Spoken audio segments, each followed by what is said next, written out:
Good morning, good afternoon, good evening, and welcome one and all to this evening's broadcast of The Adventure Continues, a Star Trek discussion. This is episode 10 of The Adventure Continues, a Star Trek discussion, where we talk about one specific episode from any of the 6 series that were produced under either Gene Roddenberry or Rick Berman, or any of the 10 movies that were produced by Gene Roddenberry or anybody associated with him at that time, including Rick Berman or Harv Bennett. And we watch and discuss it, not just with those who are on the panel, but with all of you. And tonight, after we got everything worked out between the Bajoran technology, the Cardassian technology, and the Federation technology, we will have episode 10 of The Adventure Continues, a Star Trek discussion, where tonight's episode comes from season 1 of Deep Space Nine, episode 10, Move Along Home. Now, you all who have watched Pop Talk at various points, or watched the channel at various points throughout these last few years, have heard me say why I don't like this episode. Because I feel that the ending really cheapens the episode by saying that Cisco, Dax, Kira, and Bashir were never in danger. But I also can look at it from this perspective. The Wadi, who are an alien race from the Gamma Quadrant, want to teach Quark a lesson after Quark cheats them from their winnings. Of course, I'm not going to be watching or talking about this episode alone. I do have 3 other patterns in the transporter pattern buffer, 1 Vulcan, 1 Tellarite, and 1 Cardassian. So, ladies and gentlemen, please welcome my guest at this time, Spock from Spock's Friday Nights, Cash Money 007, and Baron Orman Tag.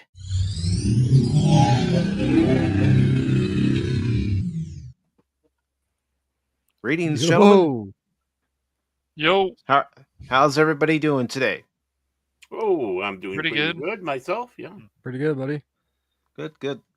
I'm sorry about last week when we had a few technical issues between the Bajoran technology, Federation, and Cardassian technology on the station. Unfortunately, Chief O'Brien was away on Earth visiting family. We've been mad at you all week about that, by the way. I understand, but No, gentlemen, how are you all doing tonight? Starting with Spock. Oh, I'm doing great, brother. Just happy to be here. I rewatched the episode again last night just to get some refreshers, but I kind of regret it. The episodes, we'll get into it later. Yeah, that's cheating. And again, with this show, everybody who is joining us, who is watching on the Cosme side, give your comments on the episode. Same with you guys on the panel. Don't hesitate to point out something that maybe you always seen, it's always frustrated you about the episode, or something you've never noticed in the episode. Point it out. Talk about the episode, because that's really part of this program, is discussing it while we're watching it. Mm-hmm. But is there anything that Cash or Baron would like to say about tonight's episode? The pain. But as you notice on my little tagline, it's still better than New Trek. Yeah. I mean, no matter what, it's still better. It's still better. Oh God! Everyone turns into Vulcans. Oh my word! Yeah. And Patton Oswalt, a Vulcan. You were excited about it, Baron. You were like, Hercules. Come on. Yeah. Very excited. It's just, you think about how far it's fallen. And episodes we used to deride and mock and make fun of, we have to sit back and go, they're still bad, but they're better than... They're better than what we're getting it's now. Goofy, but it's Star Trek goofy. That's the thing. Mm-hmm. Right. Like this, the one thing I want to get into later is like this episode still has that TOS style camp in it. Mm-hmm. Yeah. Hey, Snorty. Yo, Snorto. Yes. As a matter of Snort. How fact, you doing? How you doing, before Snorty? And how's your human suit? before we start the episode, and if you haven't clicked that Cosme link yet, please do so. It's underneath the post on X. It's also posted at the top on YouTube and Rumble. I do want to thank someone for following the Rumble channel, and Oh, probably gonna say the last part wrong, but I'm gonna try it. Cosmic Ben Denim. But thank you for following the channel. Really appreciate it. Of course, we have the Admiral Lady Mist, Captain of the Starship Dragon. yep. And quickly here too. Have a great night, Snorty. Sleep, sweet dreams. Dream Yes. of eating walruses or seals. Just You have a not. good night, Snorty. Thank you for stopping by and leaving that like. It's much appreciated, my friend. Mhm. Later, And of man. course, we have Jason Fox of 540 Studio. Good to see you, Jace. My other boss. And yours too, Cash. But yes, ladies and gentlemen, I'm gonna go ahead and start this episode. And again, don't be afraid to give your comments on this episode as we're watching it. I'm gonna get really baked. All right, here we go. Ha! You don't want to tell the audience that, man. That's something, yeah. Well, the people who wrote this episode definitely were. Yeah.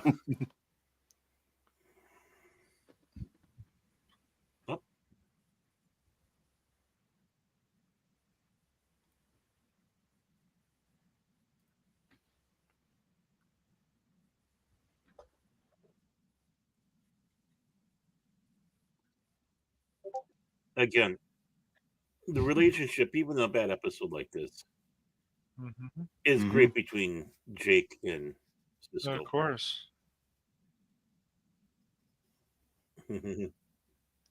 Because again, this is the 10th episode of the first season of the show, and they're hmm still laying the foundation for these two characters, especially. Yeah, but I mean, it's like magic, though. You know, Mhm. watching all this between the two of them, Because this is these much are more natural than anything we've got in next gen. right. Well, Because not these are not only that. Go ahead, Cash. because these are people who actually care about human relationships and things that seem more real than some fake BS nonsense. Well, also you have Avery Brooks, who treated Sirach Lofton as his own son.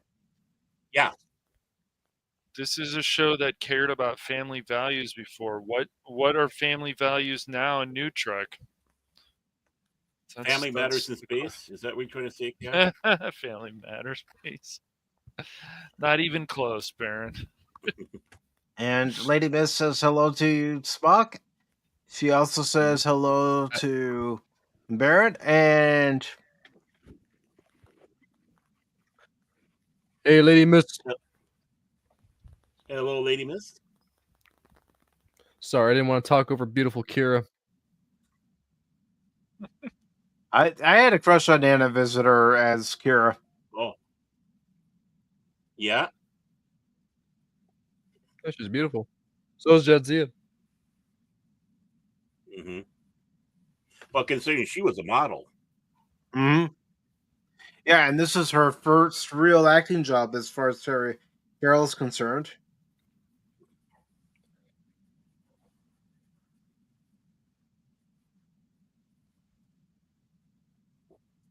You have to dress them down.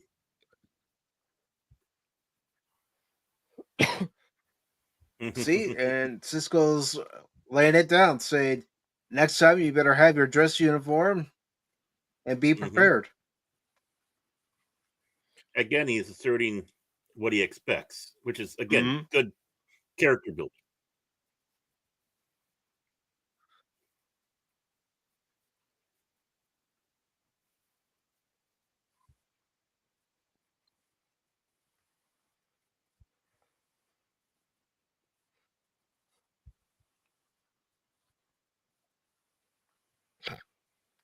See, the Wadi aren't interested in formality. Yep. They heard about the games, and that's what they want to play. Yeah. They're pretty much your average iPad kid. Yep. Hmm. Before iPads.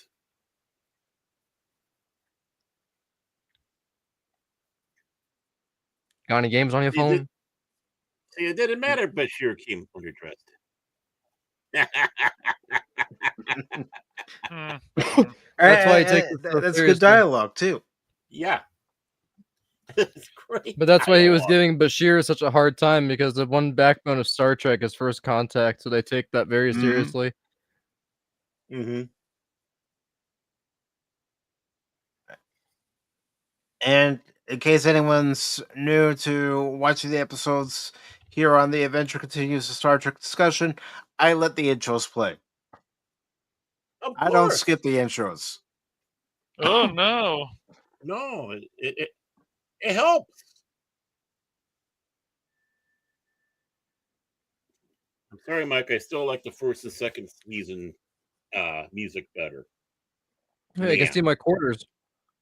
I didn't know you were on DS9, Spock. That's where I bunked for a bit in college. Mm. Yeah, I just watched 2 I was- episodes recently of Deep Space Nine with Crit. The quote Kirk in Star Trek 2, I thought you were dead. The hell I am. Odo's definitely still one of my favorite characters, but Oh yeah. Well, Renee Yeah. Auberjonois. yeah, he honestly, adds so much to that character. It's- Mhm. Double He check did. that's on you.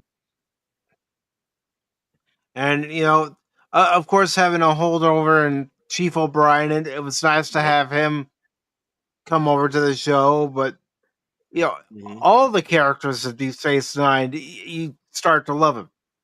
Yeah, I know didn't like it's a Bashir little. at first. Yeah. For I me, just it was, wasn't sure about him, but Bashir's growing on me now. So. I like Bashir a lot. For me, it's the one I didn't expect watching throughout all 7 seasons was Odo and Kira. Those two really grew on me. Mhm.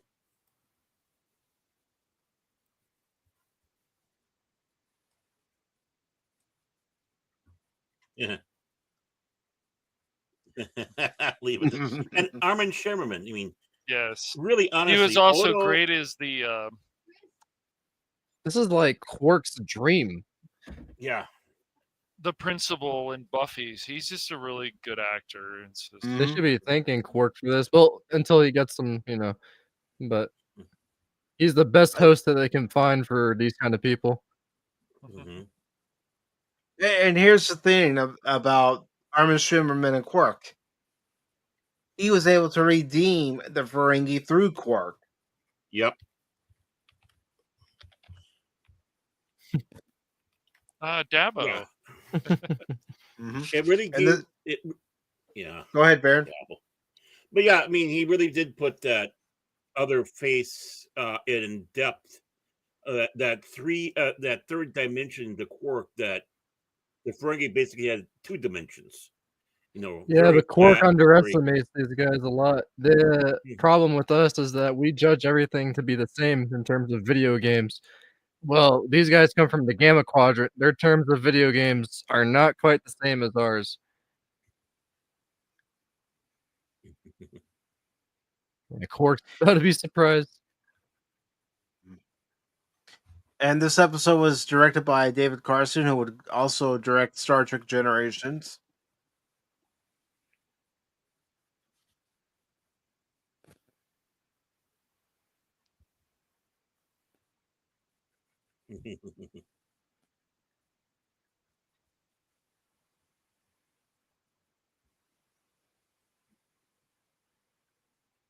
Mark doesn't understand because, again, they're a different culture, the Wadi.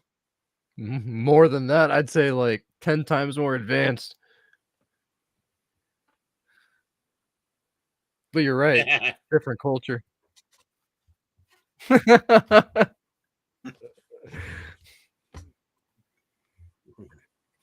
don't blame him.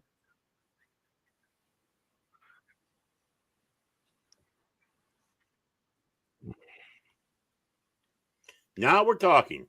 Yep. Mm, And now yeah. Quark is willing Every listen to culture the has some Wadi. kind of primitive thing, right? Right? Mhm. They all understand value. I'll understand what it means to make a profit.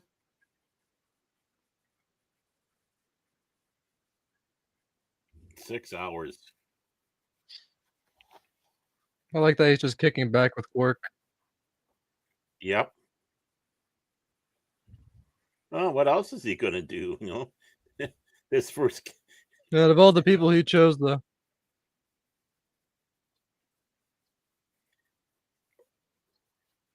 Yeah. I'm sure he was trying to keep Quark in line. Mm-hmm. I think he likes him, though. Despite Look at all all the that greediness. latinum. Old dress to that one.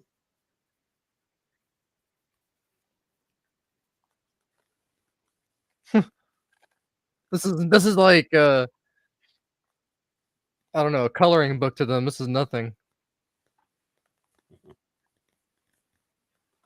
Oh my gosh. Well, think about it. Quark is also seeing all their winnings, and he's thinking about his bottom line. He's losing his bottom line. profit margin. Yep. And what's more important to a Ferengi than profit? Uh-oh, they're gonna know though. They're too smart.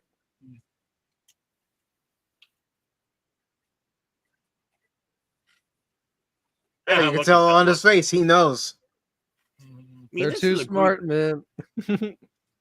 This is a great build-up to the story. I mean, that part we can't argue with. No, I've never argued this part, the Mhm. buildup. Well, yeah. It's the payoff I've always argued.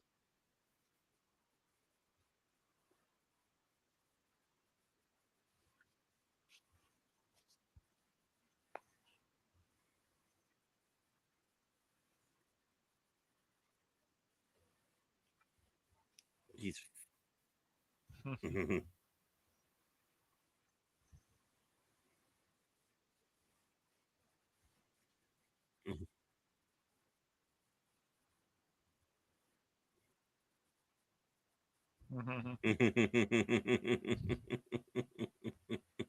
I mean, Cisco's already said it, but that just reinforces the fact Cisco would rather be anywhere else.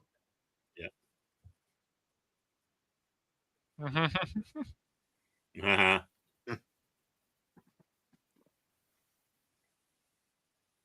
Uh-oh.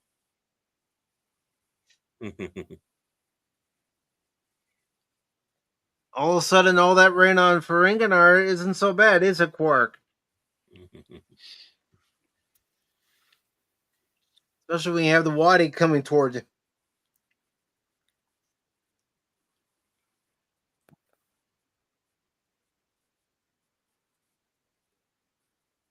They're not impressed. They didn't come for a hollow sweet Quarky.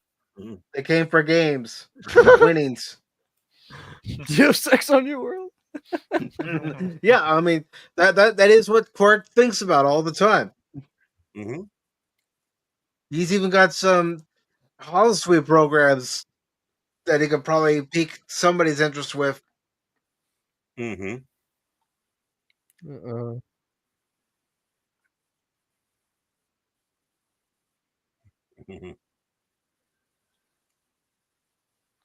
Huh? And how's it going, Science Officer DJ Ronnie G? DJ Ronnie G. Turtles. Our engineer. Yeah. That guy in the back Yes, dressed like DJ. Green Ranger. Yes, right. Oh, right. Sorry. Not that Yes, guy. hello, DJ Ronnie G.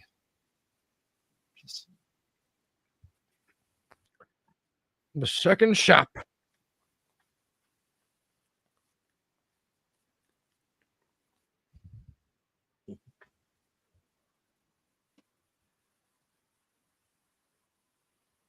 What do you...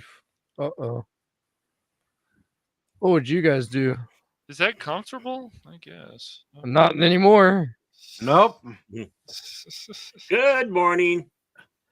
Yeah, you put your head on that cold floor and you're like, what the? I was in my quarters at one it's moment, like when- sleeping in my bed, and now I'm.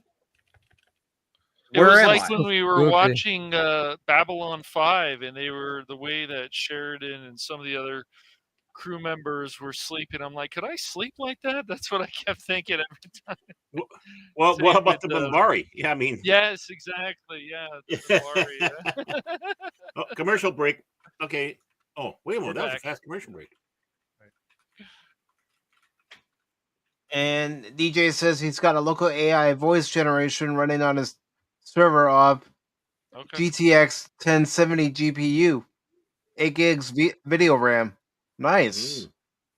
How long did that take you to get set up, DJ?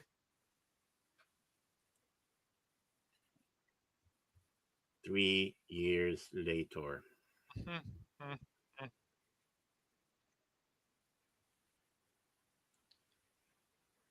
Of course, I've always found it interesting that, Cisco, Kira, and Dax and Bashir wind up in here, and they conveniently have their uniforms and tricorders. Yep. How did that happen? That is weird. Is this the first time I've ever seen this episode? It's possible.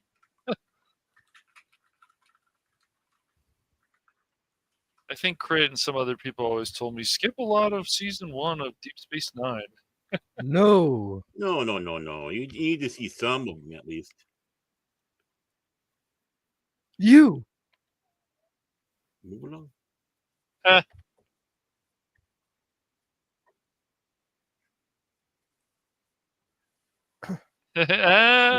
Move along. Crazy drunk bastard. move along home. Move along home. This isn't a game.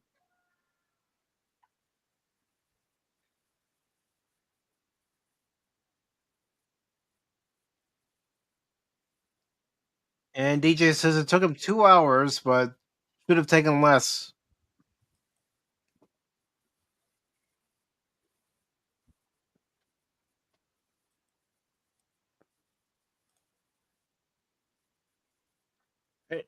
It's always fun to go back and watch an episode from the first season, and you see that the actors are still trying to find their characters, and then you watch a later episode where they've already found their characters because they've been performing the role for a couple of years, maybe 3 years at that point, and they know who their character is.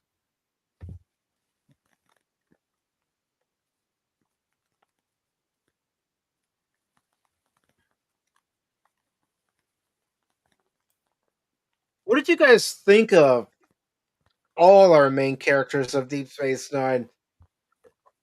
Looking back from the beginning and seeing where they ended up at by the time it came to what we leave behind.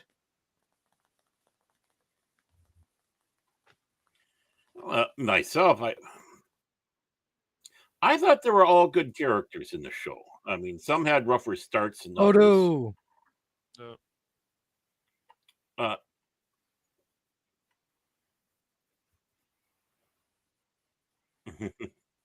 Question. Yeah. Go ahead, Baron. Oh, I was just listening to the dialogue. My apologies. But I was just and I don't mean to bring this war up, but I was disappointed with what they did with Cisco because it was so similar to what happened to Sheridan in Babylon 5. Disappeared, went beyond the rim type of thing, and such. It's like, honestly, did you really have to do that to Cisco? But other than that, I thought the characters all grew magnificently in this show. Of course, it was sad that Jadzia Dax disappeared. Yeah, and Terry Farrell felt that they didn't have to kill her character off. They could have easily had it where Jadzia was assigned to another posting. Right. To write her off the show if they wanted to.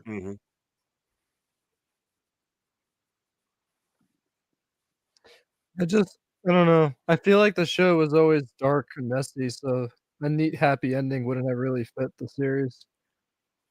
Well, I'm not saying a nice, happy ending, but it was just so similar to Babylon 5. And there was already that conflict between the two. You know what I mean? That One's copying the other. And I'm going to try to answer this question from DJ. It says, how does the Okay. computer not immediately notify Odo that someone isn't on the station? The way I would look at it here, DJ, is because people are constantly coming and going on the station, the computer's not going to keep track of someone when they're in their quarters and they end up leaving their quarters and going somewhere else, or even to one of the runabout pads for a Mhm. mission. It might be logged into the computer system by the senior staff in ops or anywhere else on the station, but I don't think the Well- computer's going to keep track of everybody coming and going. Plus, you got the other aspects to it too. They're still trying to integrate the systems to work, so it might not be up to par. And also, technically, they're not off the station. You know, with that technicality. So Well, you know, DJ, Chief O'Brien does bring up the fact that, the Cardassian technology doesn't always want to work with the Federation technology, and there's times where he's dealing with the Cardassian computer, and the computer doesn't want to do the operation that O'Brien wants it to do because of how it's been designed. yeah, it's like Windows and Mac trying to work together, and then Linux Mhm. deciding to pop in and say, "Hi guys, how you doing? How you doing? How you doing?" Yeah, I mean, I don't know if you guys already said this, but it makes sense that they built those blind spots because Cardassian tech wasn't designed with Federation style transparency in mind, anyways. No. Mhm. I mean, I realize that they'd want to have their keeping track of everybody with the Cardassians because this was, in a sense, a place where prisoners went to work. Being a mining station, just like Empok Nor. Mm-hmm. Oh, here the we best go. part. The best part. There we go. Everybody, Alan Moraine, count to 4, Alan Moraine, then 3 more, Alan Moraine. If you can see Alan Moraine, you'll come with me. Come with me.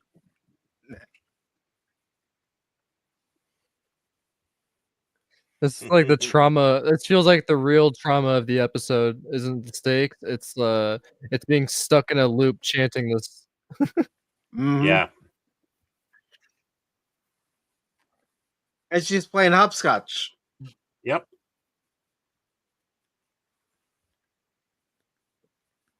If this is supposed to be a high-level Gamma Quadrant game, then Hopscotch is the most underwhelming alien challenge ever.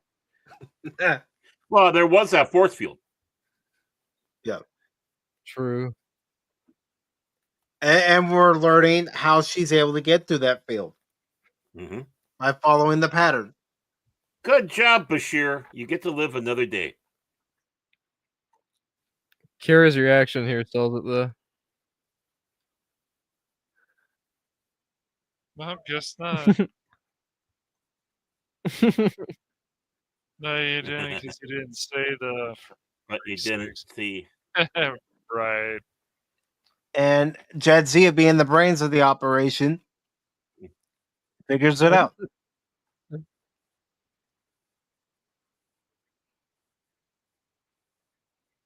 I just think it's really funny Can that you just put Kira- yourself? Can you imagine the 4 of us and stuck in this, and we'd have to do something like this? We'd be like, "Oh, Brett, what the?" We die. Yeah. You know what? If I have to say the rhyme and do hopscotch to get out of this room, I'll do it. I guess I would too, but it would. But the one thing though is Cisco's little motion with his head before he went to do it is almost Kirk-like, and I love that. There's a little bit of that smile on it, and the head, nodding that way. It's like, yeah, we've seen that many times in the original series. Not that I'm saying he's trying to copy or whatever. It's it's his own, but it's just a reminder, a throwback.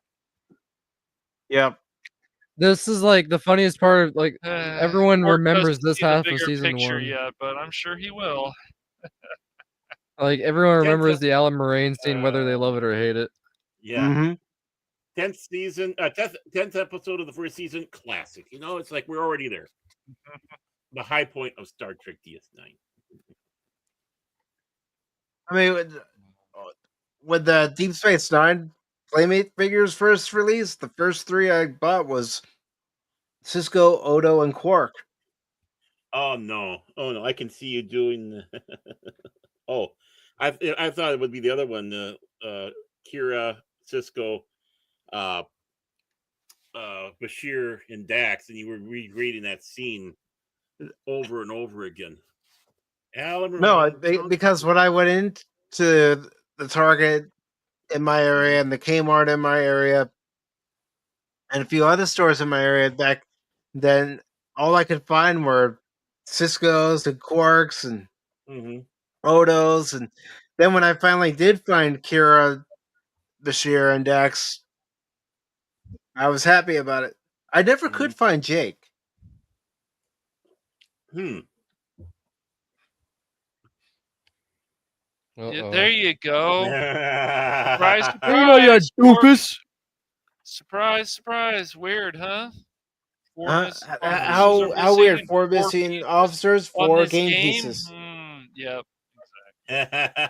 This is the moment where he realized greed literally puts lives on the line. But remember, one of the rules of acquisition is greed is eternal. Well, you can see the panic still, even for someone like a Ferengi. Mm-hmm. It shows you that what really matters to them isn't their acquisitions, it's morality and their friends. They don't want to do this to their friends.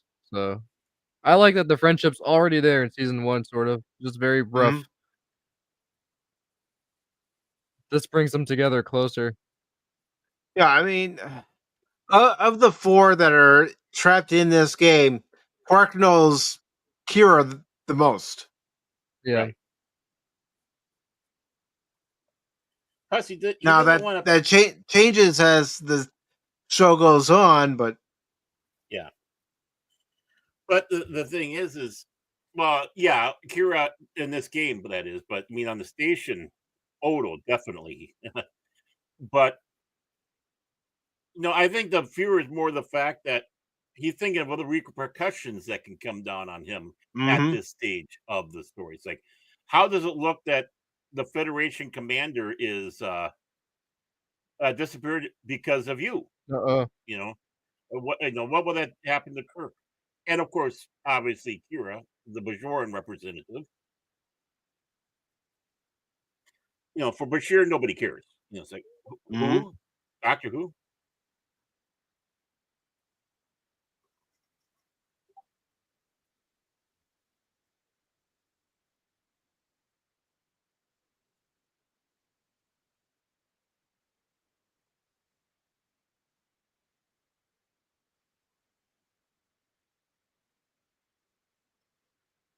I mean, look at it. Now they're in a situation where there's gas filling the room. They don't know what it is, and now they're being given a hint. Yep. Drink. You're mentioning about Kira too. She's still new to this larceny culture, so but being thrown into this like weird trial with Cisco and Dax kind of forces her to be in that family dynamic faster with them.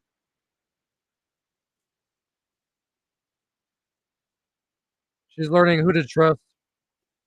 Mm-hmm.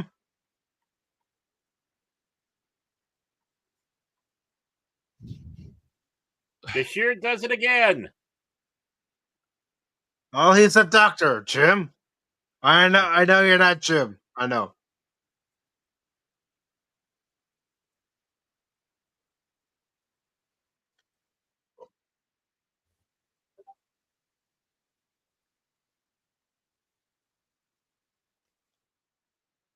And there you go. That's why Bashir did it. Figured he didn't have much to lose.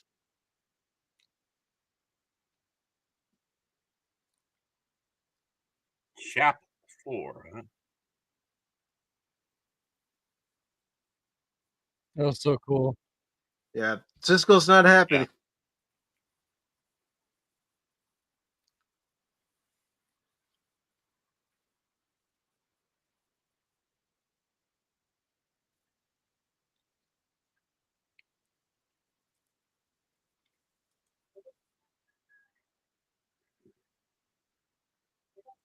Alan Moraine. Oh, Moraine. And Odo is not amused. Nope. I'm with Odo. Well, you're never amused, Cash. Oh, commercial break. I- Oh, we're back already. Wow. I like it when it's We'll aired this meet you way. right Let's after do these it. messages. All right. Oh, no messages.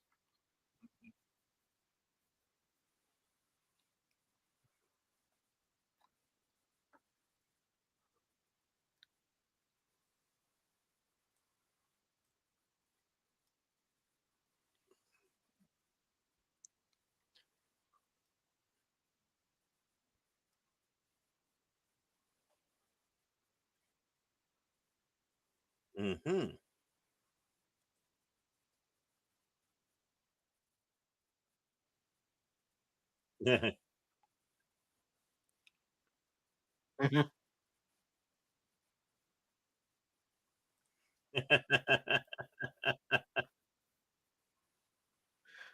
I mean, I gotta admit it. I've loved Odo since the first season. Mm-hmm. Yes, he has some great character growth, but being that Mm-hmm. gruff, it's the law or nothing. It's order over Yep. chaos. yes. It works for the character, but then it Which also is works for the changelings. mm-hmm. And it works for the Cardassians because he's working for the Cardassians, so Mm-hmm.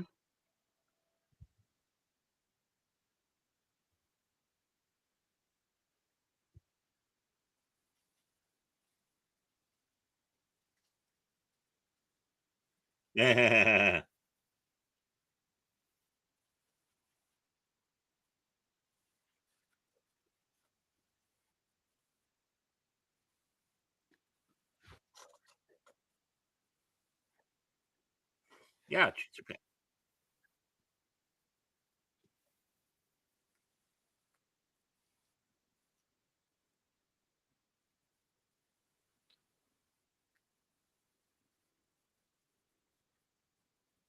The safer path. You mean he's playing easy mode? Apparently not if it's an unfortunate role. Yeah.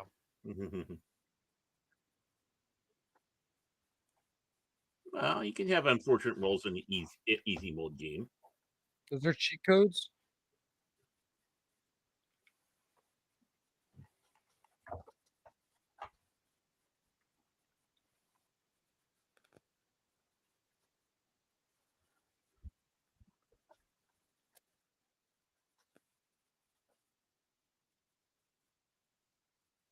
Uh-oh. Uh-oh. You better duck.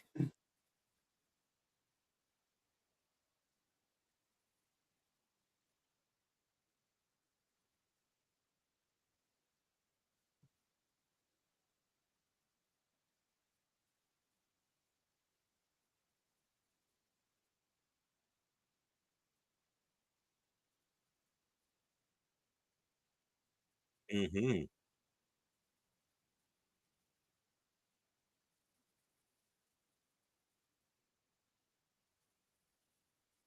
Bye-bye, Bashir.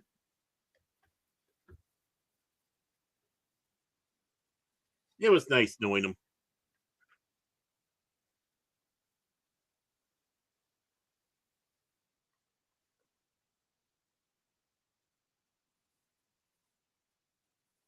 Mm-hmm.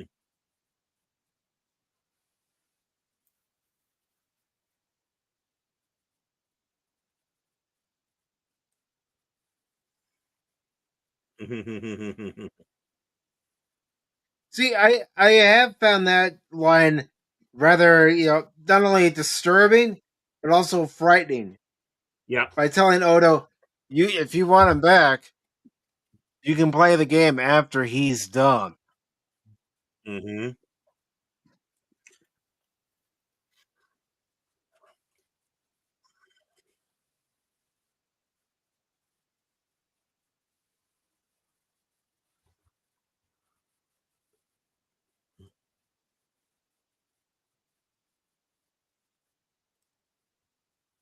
Mm-hmm. Trust the gambler. Although that's Quark telling Odo, trust me, I know what I'm doing. Mm-hmm. Blow on him. Uh,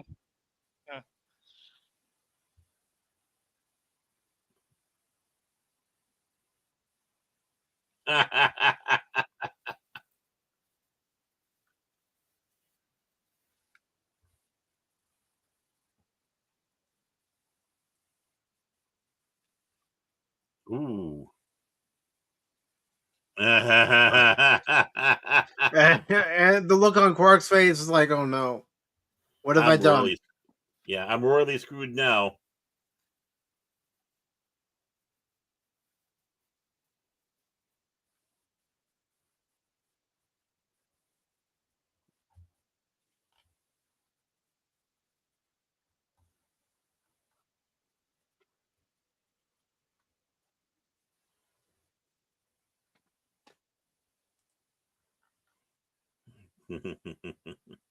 Poor Quark. And again, he doesn't know who is who. You know, and despite the fact that the outcome on it is still a good character builder of Mm-hmm. Quark. This episode, it really is, despite the shortcomings.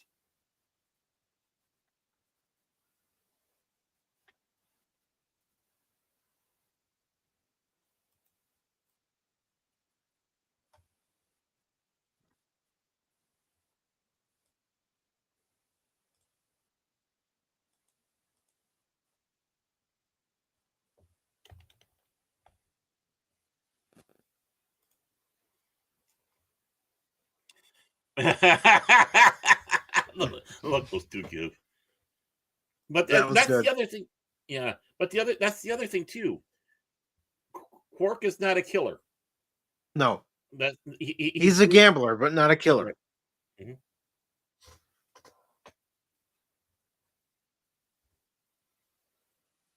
I will.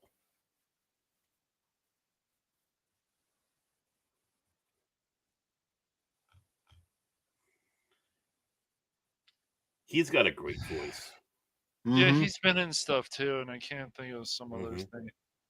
I've seen that actor and other stuff, and I can't look.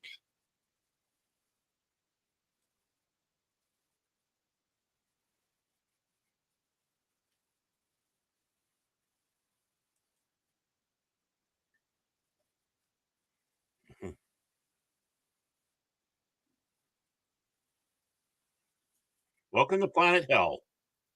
If I get out of, Mm-hmm. if I was in this game and I get out of it, oh, there would be some consequences.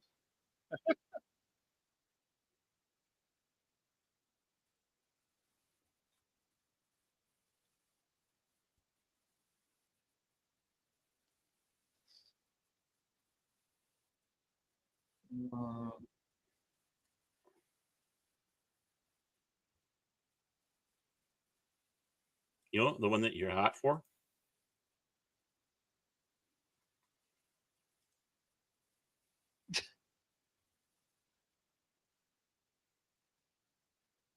Move along home.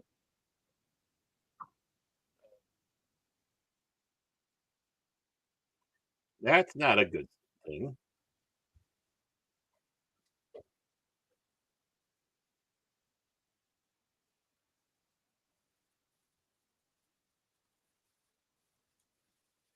I mean, don't get me wrong. This episode does have good points, like right here, how Kira, Dax, and Cisco have to work together to get out of that area. Mm-hmm. That's fair. And the episode has a proper level of tension to it. Yeah, it does. Like I said, it's always the ending that's cheapened it for me. Yeah. Mm-hmm. And all they needed to do was just do a little tweak here or there to make it rewarding. You know, it's this. Mm-hmm.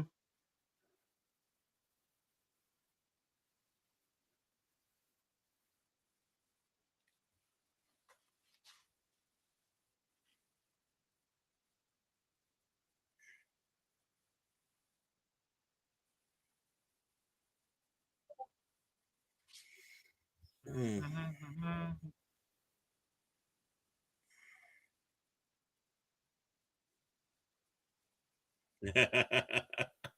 You don't want to do that, Ben. Well, he just wanted to see how far it goes, how deep it might be.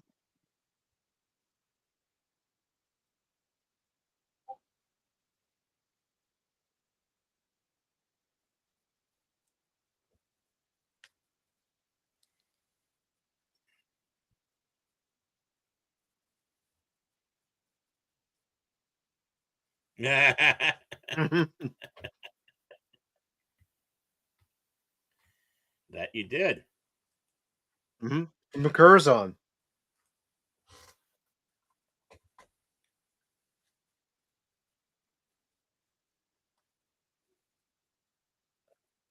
I'm glad I'm not.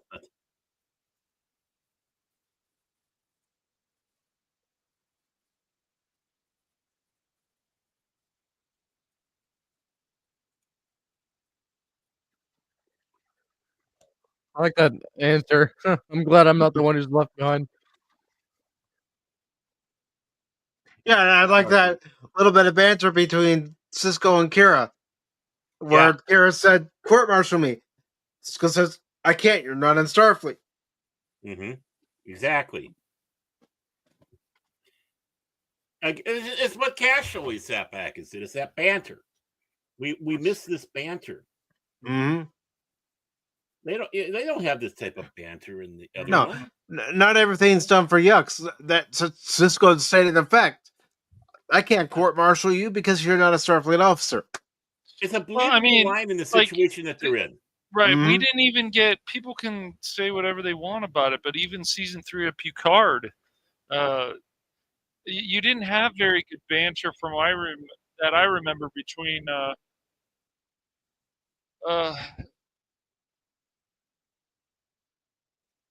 Anybody. featured between Patrick Stewart's character Jean-Luc Picard and his other son. It was just like, oh well, I'm this and I don't know. It's not memorable, but things like this. Mm-hmm. You already had two of the "we're not in Starfleet" lines in this episode. Mm-hmm.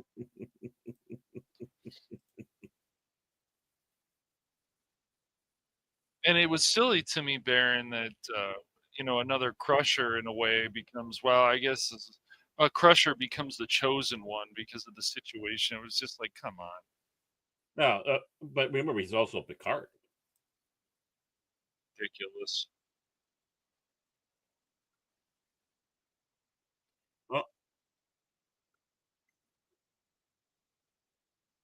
Oh, no, not Major I mean, Kira. again, this is good here. Yep. Give me attention, make you think something's going to happen to any of the three. Mm-hmm. Or in this case, all the three.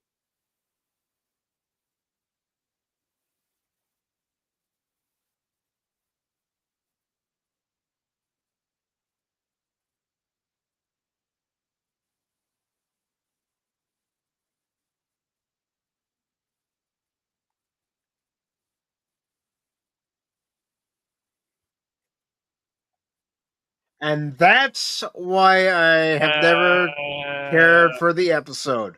I see. Yeah. But look at the anger on those characters. I mean, Mm-hmm. that kind of That makes would- up a little bit for it. I feel like the counter though that we'd know they're not gonna die anyways because it's season 1. Well, I wouldn't be that comfortable about it because I always thought about Tasha Yar. She was part of season 1 and she ended up dying Mm-hmm. in Next Generation.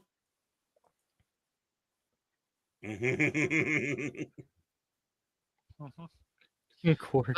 Quark doing that makes sense because of the way Yeah, he but is. the real draw is seeing how they behave under pressure and whether they'll make it out alive. Mm-hmm.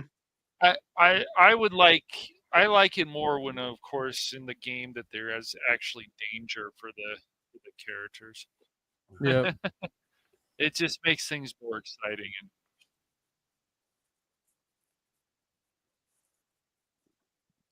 They never come back, which is true, but the idea of aliens communicating through games was a really fresh concept, I thought. Yeah, at the time it was. A rematch. Well, See, they left it open for them to return, but we never saw them return on No. screen. well, okay. Well, That's one of the problems Star Trek had, where they had an opportunity to follow through with a follow. but there's other shows you can say that too, It's Baron. just Trek Oh, no, though I know there exploring. is. Ton of It's just Trek exploring the unknown, though. That's the whole point. Stories too. Characters become popular, and then they don't. Where they go? I saw it in. I saw it in that Dungeons and It Dragons. didn't land for this episode does not land for everybody, but sometimes the misses are the part of Trek's DNA. Like people used to hate Troubles with Tribbles too. None of the series have perfect episodes, But it's a classic. Yeah. Yeah. I don't know of anyone that hated Troubles with Tribbles. Even back then, I don't know anybody who hated Trouble with Tribbles or Mirror Mirror. There are though. Hello, Lady Mist. Yeah. Oh yeah, but they're a minority. They're a minority. I mean, for crying out loud, they even had a making of book back then of the episode Trouble with Tribbles. Yeah, written by David Sherrill. I'm saying they used to hate it, not that they hate it now. But now it's a classic. When it first came out, it wasn't really. It was pushed upon, like no one, especially for the original series of Star Trek. This is the first time hearing of it. That's people the first not time liking I ever heard. Yeah, Trouble with Tribbles. Yeah, I'm not joking with you, Spock. This is the first I've ever I'm not either. heard of anybody saying that people didn't like Trouble with Tribbles when that first came out. I mean, there's other episodes, but yeah, I mean. Yeah, but funny enough, Tribble wasn't always the golden child. When it aired in '67, a lot of fans thought it was too silly for Star Trek. That's what I mean. Gene caught a lot of flack for making Starfleet officers chase fuzzballs instead of doing, I don't know, your normal exploratory, suspenseful episodes. Exploratory, I mean, sorry. Silly's not always a bad thing.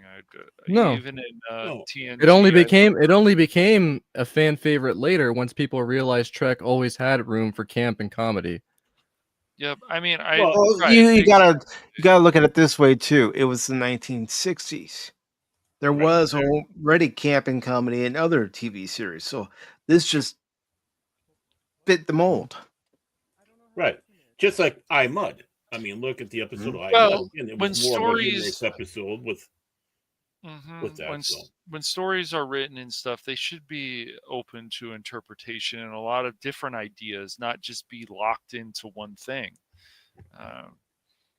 Even these fantasy stories, they can be more than just the simple formula. They can always be more. It needs to be more, but no, like it really can. But instead, they lock it in, and that's another thing about a lot of storytelling nowadays. It's locked into just one thing. Oh, this character can only be one thing. This project can only be one thing. That's not good. That's hurting creativity. Yeah. And well, that's just it. You just have to keep it within the lanes. And Star Trek always had room for humor in it. I mean, all the way back to the first season. Part of it was the banter between the characters. I mean, you had Shore Leave. I mean, again, a whimsical, kind of surrealistic episode of Star Trek. Where white rabbits and knights show up, and Sulu just happens to find a service revolver for the police force. I mean, and I just did the internet search, and this is what Bing came up with. As far as the Trouble with Tribbles, it says the fan reception for the Trouble with Tribbles when it first aired on December 29th, 1967, was overwhelmingly positive. The episode quickly became a favorite among fans, often cited as one of the most beloved episodes of the original Star Trek series. It was so popular and inspired a sequel, Trials and Tribulations. In the later Star Trek series, that was DS9 for Star Trek's 30th anniversary back in '96. Mm-hmm. But when The I bring Flash up and- move along, bring up move along home, the episode we just watched, it's not to say I will. Tribbles was trashed or anything. It's to show that Trek's campy episodes often aged better when they landed in the moment. Well, and plus they also had the animated series follow through, which Mhm. a lot of people always want to forget. I mean, critics and some fans did call it fluff at the time, but there was a Oh split. yeah, you're always going to find that. Yeah. I mean, there's not everybody's going to love every episode. I mean, No. I adore the second pilot, where no man's Of gone course. before. Yeah. It pulled the highest Nielsen ratings of TOS season 2, so it definitely wasn't to hate us across the board. Mm-hmm. But yeah, there And could be people that wouldn't like it because some people just have a stick up their butt. You know, it's just. and it says the fan reception for the DS9 episode "Move Along Home" when it first aired was mixed. Mhm. Yeah. While some fans found it to be a fun and cute episode, others criticized it as a silly, lacking depth. Notably, fans voted it as the worst episode of the series in a 2016 poll. Over 60% of the votes supporting this conclusion. Despite this, some viewers still enjoyed it, noting its entertaining nature and the character development of the main characters, which is true. Yeah.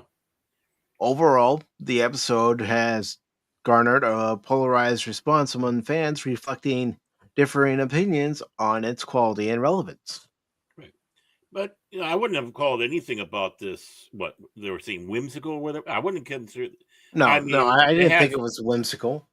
It was definitely, there was true tension in it. It had you kind of on the seat. It had that suspense to it. I think when people mean- think of whimsical, it's probably just the Alan Moraine scene. Yeah. Well, that's just one scene, but the thing Yeah. is it does fit. You Yeah. talk about games.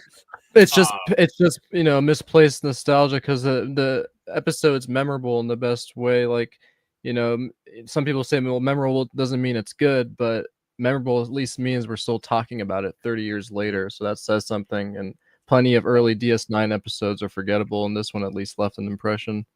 Right. Well, it's like Spock's brain. People still talk Yeah. about it, not because it was a great episode. Yeah, exactly. Yeah. I mean, that's one of the great things about it. But really, all in all, this isn't that bad of an episode. It just, I think everyone kind of got down, just like Mike, on the ending, how it ended, and Mhm. Yeah, And- because there's no consequences. There's not, because the game the way it should have been set up is they were actually in danger. So Yeah, but the point isn't danger, though. That's the thing. It's the character. yeah, it was the character building. No, but I think they should have put the characters in some kind of danger where that's how Dr. I feel. Bashir would have had to have come up with something to save one of the characters. Yes, Mhm. I like that better. Go back in time. No, fix the. But then, what does that make the visiting aliens then? Yeah, I but the mean, perception you is take the a look- danger. I feel like, I don't know. Right. Sisko refusing to leave Dax, like those reactions only could happen because they think it's life or death. Well, Right. also Cisco's looking at it from this perspective too, that he's her commanding officer. He's not going to leave her behind. Right. Mhm. If there's anyone that's going to be left behind, it would be him, so that Mhm. Kira and Dax could escape. Right. But you kind of take a look at this situation. His decision in the end caused them all to die. Mm-hmm. That comes down to that. This is one of those things where you can kind of sit back and think that Sisko did make the wrong decision for the right reason. He made the right, because, he didn't want to leave someone behind. But there's no way they could continue on with that person. Yeah. The decision would have been, no, unfortunately, you do got to leave him behind because he has more than just Dax to worry about. He's got Kira to worry about. Yeah. And, got I mean, Kira to you worry brought about, up- you and brought up before earlier, too. Oh, sorry, go ahead. and before Bashir disappeared off the board, he had Bashir to worry about Right. because they're under his command. Right. So, and it kind of shows you in that little situation there. Think of that hard decision that comes across Sisko. And Dax made her point exactly. If it was you, I would leave you behind. Because the goal is to at least have one survivor come out. At least Mhm. one. But if all are there, they all win. And now we saw what could have been a potentially problematic ending, you might say, because of Cisco's decision. It makes you kind of sit back and start wondering, did this kind of indirectly, and again, this is, not necessarily how the writers and the people that were running Star Trek were thinking, but could that have influenced how he did by the Pale Moonlight?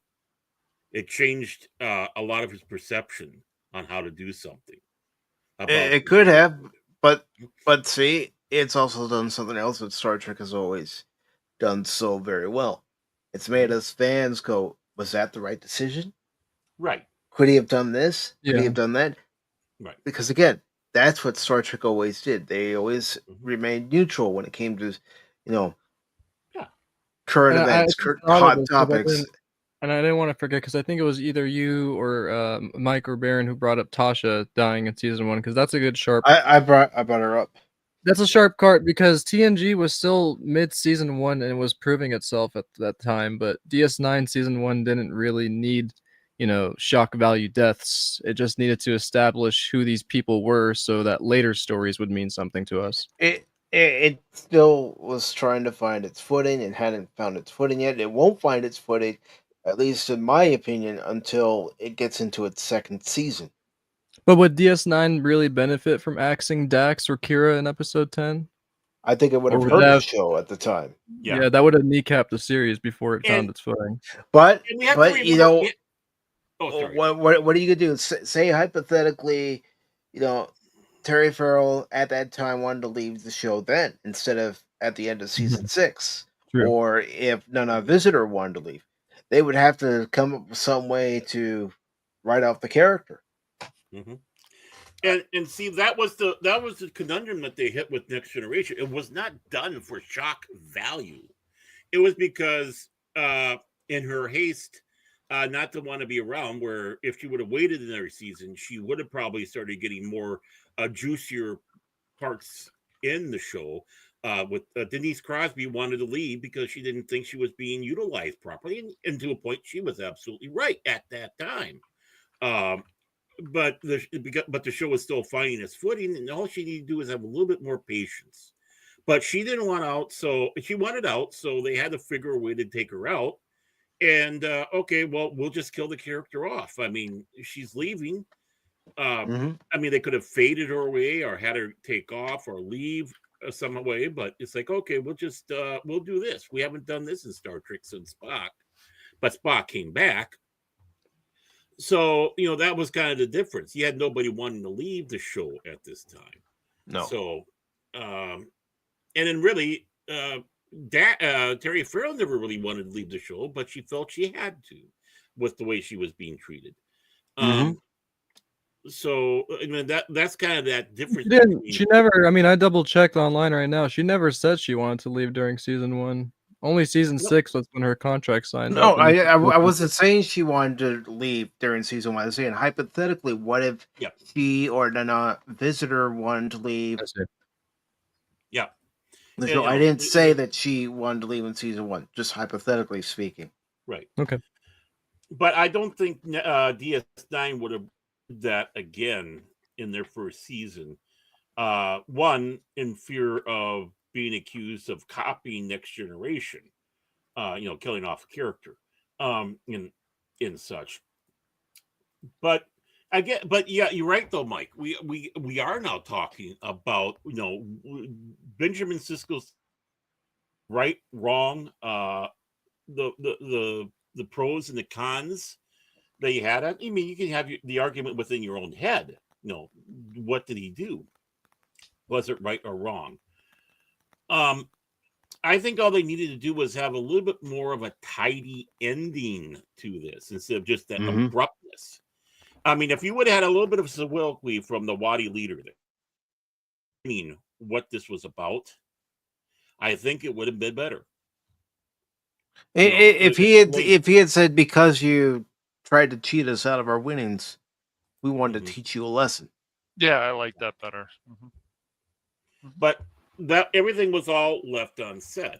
Yeah, again, but just to say, just the ending is loose, but Quark begging for the crew's lives still landed. I think yeah. Well, of I mean, course. basically the big that's why it complaint works. So yeah, I think the thing that basically all of us here on this panel, and forgive me if I'm wrong, correct me if I'm wrong, but we all think it's a pretty good and tight episode up to the ending, and that's what tore everything apart. It's just they needed to polish that ending a little bit better. The ending is rushed. You can I'm see. one of the people though who do think that it's a loose ending, but I do like it. I don't think that they needed to have anything crazy happen there. That's just me though, because it's a season 1 episode. That's how I look at it. Oh yeah, they're finding their footing, and I think we have to give the creators of the show and writers of the show and all that, we have to tip our hat to them because they were trying. They're trying something new. They're trying something different. They were experimenting. They're trying to make Deep Space Nine different from what had come before. And to make a good point, because I think I'm sorry, Cash, but the I think this is an episode that they'd be afraid to make today because it just shows too much closure between crewmates, even if the ending doesn't really add up and it feels like the potential is wasted, because nobody's denying that. But it does show you that the crew works under stress and how they think, where they mess up. And there was a mess up in this episode where you find out between Dax and Cisco, where she hurts her knee, and if their roles were reversed, you really see that she doesn't have the same tenacity that he does when it comes to saving the crew as their family. So that's a really big, deep part of a character that they don't even go into today because they'd rather just rush through that through action alone. Like if the character gets killed, sacrifices one another, that's enough. But this really shows you that put into a real situation that they think is real, they do some pretty crazy stuff. But that's why I love this crew the most out of the original series. This show proves itself as it goes on, and there's even better 7-season run. Of course. Yeah. Oh yeah. I do wish they brought the Wadi back. That would have been cool. But that's the thing. It's just always to see that there's new aliens out there that have weird. They could have always still I'm just one of those creators who would have still brought them back in the background somewhere. Maybe you see like a Wadi video game or one of them walking around. They just never brought them back. So I don't know what was up with that. Maybe they really took offense to what Quark did. That can always leave like a speculation. They don't like Ferengi. That's possible. That could have been a bad impression from their point of view, and they'll probably only become part of the Federation if the Ferengi are not a part of it. Well, yeah, I mean, obviously they love games, but they hate cheating. But the one thing that, we're 10 episodes into Next Generation, and we already found out how important Deep Space Nine, the station, not the show, the station is, because word is already spreading into the Gamma Quadrant. They're getting people from the Gamma Quadrant coming in and stopping off at DS9. I don't know if it's so much Deep Space Nine, Baron. I think it's more the fact that there's this wormhole from the Gamma Quadrant that leads to a completely different sector of the galaxy. We all know someone's watching that. But the thing is that's the waypoint. When you come through, that's the free port to continue on. So everyone goes to, it's the first place to stop at, once you come through the hole. But the fact that that hole is there, the word has spread that wormhole is, boom, there's this wormhole. So that word is spreading. So obviously we know there's people already going in, probably even exploring already, that's sending word back about this Bajor wormhole. And what do they meet right away when they come through? That funny little station. And he obviously heard of DS9. They've heard of this Quark in his games. Well, remember in the beginning, the Vulcans are the ones that make the first contact. Yeah. That's how they find out about Deep Space Nine. That's how they find out about the games at Quark's. That's what piqued their interest in the first place. All they had to know was the coordinates to the wormhole to get to Deep Space Nine. Right. So we're already seeing that the Gamma Quadrant is waking up to that fact, which of course would be important as we come to the end of the second season with the Jim Hadar. And of Yes. course, yeah. So The aptly titled episode, Jim Hadar. Jim Hadar. But we're already seeing the importance of the station being where it's at, because that's part of news, and they'll know about it possibly because they hear that. Yeah, when you come through, there'll be a space station. It's a good waypoint. You can get supplies. You can relax there. Maybe get a room to stay there if you want a little short rest and whatever supplies. Uh, so the station itself would definitely be getting notice, because just like in the old days, you take this trail, and at the end of this trail is Fort Cash Money, and people come to Fort Cash Money, and of course, little settlement might be around there, so they partake, and it's before they go on the next leg of their journey. And word about the Alpha Quadrant, Deep Space Nine, and the Bajoran system starts spreading because you have Vulcan ships going into the Gamma Quadrant, Federation ships going into the Gamma Quadrant, Klingon ships, Ferengi, Romulans going into the Gamma Quadrant, Cardassian. Yeah, because with Bajoran space, it's not like the neutral zone. The Romulans can't show up. The Klingons, obviously being an ally, can't show up. Ferengi can show up. It's neutral space. Yeah, and others, and other that we hearing about what's going on our side, the Alpha and Beta Quadrant. So I think it's important to note that the station is already garnering attention. So what's that attention going to bring? Well, we find out in the second season. We know what it brings eventually. Yeah. Oh yeah. Oh, we definitely know what it brings. But I think this is the first episode that really shows that the Gamma Quadrant, or those in the Gamma Quadrant, are paying attention that there's this other place to go to in having this encounter, this first contact, you might say. And it's like Cheers. Everyone knows your name, or whatever place is that everybody. It's the watering hole, right? Especially when you go to Quarks, you have many different species in Quarks getting food, getting drink, playing the games, going into the Hollow Suites. Right, and yeah, this episode, like I said, the ending fixed up a little bit, and it would have been a pretty darn good first season episode. And really, up to that point, it is. So, sorry you missed the episode, Pata. But it's good to see you, brother. Indeed, it fizzles. The awkwardness is the ending. Oh, awkwardness. Oh, there definitely is nothing wrong with awkwardness in an episode, or something that's more of a open-ended ending, per se. The Waddy just said GG.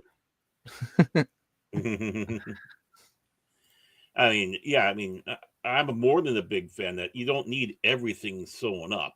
I just think for it to be a proper lesson to Quark, that maybe a little bit of a soliloquy to him, or a little speech to him from the Waddy leader. It didn't even have to be big. Just a quick one. Then he turns and walks out. Well, like I said, he could have looked at Quark and said, "Because you cheated us in the game, we wanted to teach you a lesson." Yes.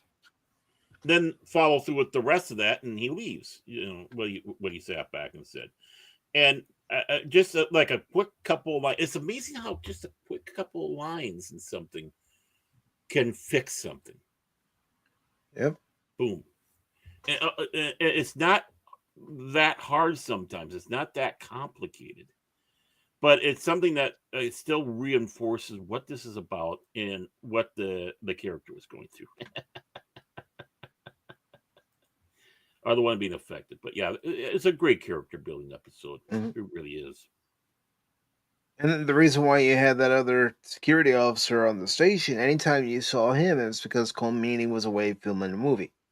He had it in his contract that if there was a movie that he wanted to film, that he could go off and film that movie. That's why Mhm. there are multiple episodes, especially in season 2. You don't see him. Right. Kind of like George Takei in season 3. He was doing a play, and then of course there's also when he was doing the Green Braves with John Wayne. Yeah.